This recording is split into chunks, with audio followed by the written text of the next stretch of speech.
is a former UK-trained teacher and lecturer, a one-time newspaper columnist in English, a published author of supplementary English school books, and a former managerial executive of a British publisher.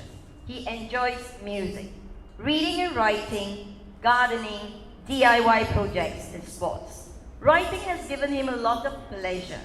He is the author of Anodynes of the Heart, a self-published book about his life and why he self-publishes his own books. Ladies and gentlemen, let's welcome Mr. Luke Teoh. I can't call myself a writer. I'll just read what I have written, okay? A simple thing. I've been crying for the lost years that have crept and flown by. As a few of my former students from the different schools I taught at have found me on the web or on Facebook after a lapse of 40 or 50 years, evoking the beautiful, halcyon days of my life.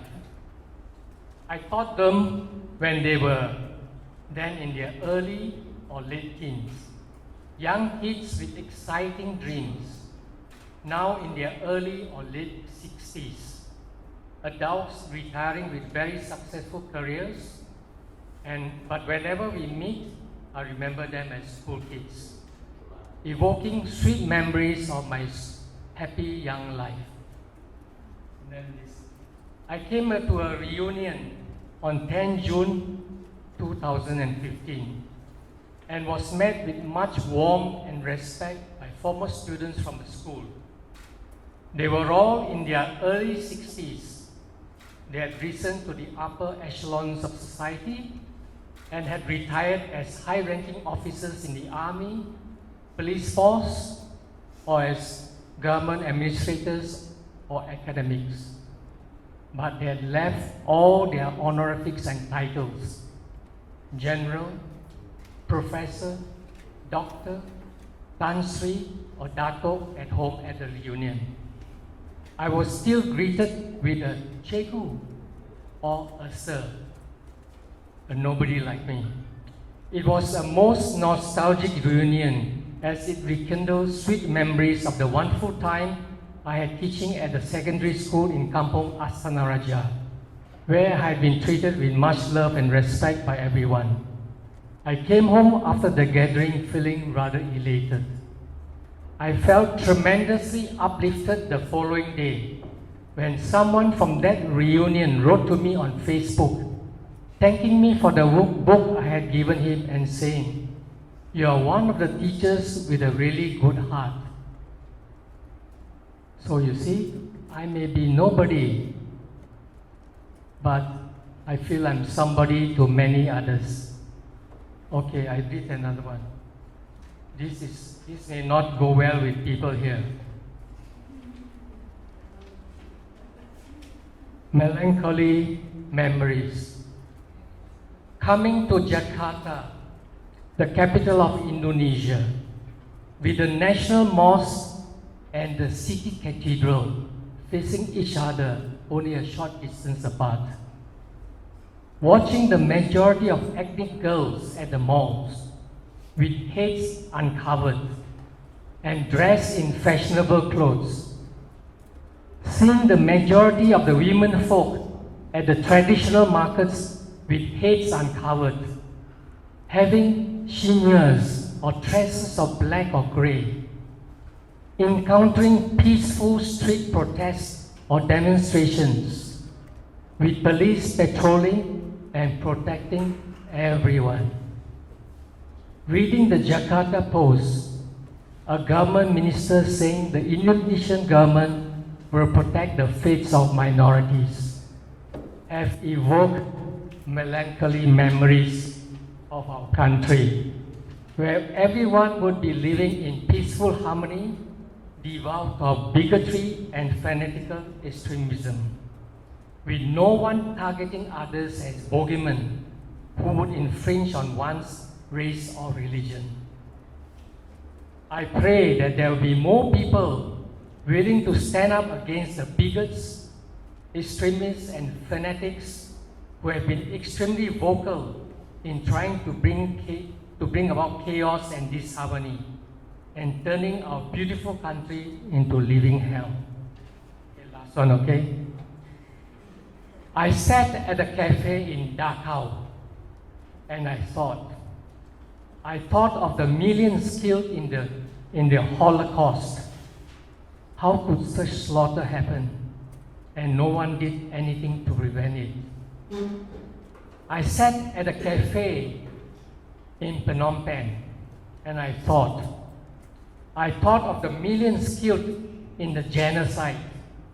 How could such slaughter happen and no one did anything to prevent it?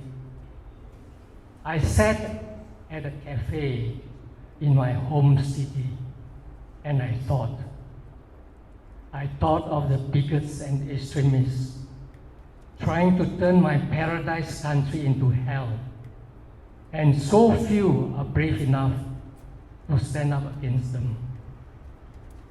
This is by Albert Einstein, not me, okay? The world is a dangerous place to live, not because of the people who are evil, but because of the people who don't do anything about it. So everything I've written here is about my life.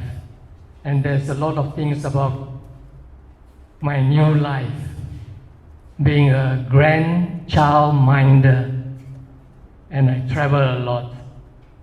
So I'm enjoying my life. So don't call me a writer, but if you read this, you find it's very simple, a one-page story. Because I know I was with the publishers. And I was with the British publishers. They started a Writing in Asia series where we have authors from Malaysia, Singapore, Hong Kong, India, and we started promoting our books. But sad to say, the titles that were popular were Borneo Stories by Somerset Maugham, not stories on Malaysia, not the famous poet from Penang, although he had got beautiful write-up in the Star and all that. And then we also did the books by our first Prime Minister. The print run was only 3,000 copies. We were unable to sell. Of course, later, another publisher became smarter, asked the politician to get sponsors to sponsor their books. So you have got copy table books nowadays. So whether they sell or don't sell, they have been sponsored. So that's why I tell you why I self-publish my books. And then I'll stop. Maybe too much, okay? Okay. Authors fear rejection of their manuscript by publishers. Well, I haven't got any such fear as I self-publish my books. I'm the power behind the publishing.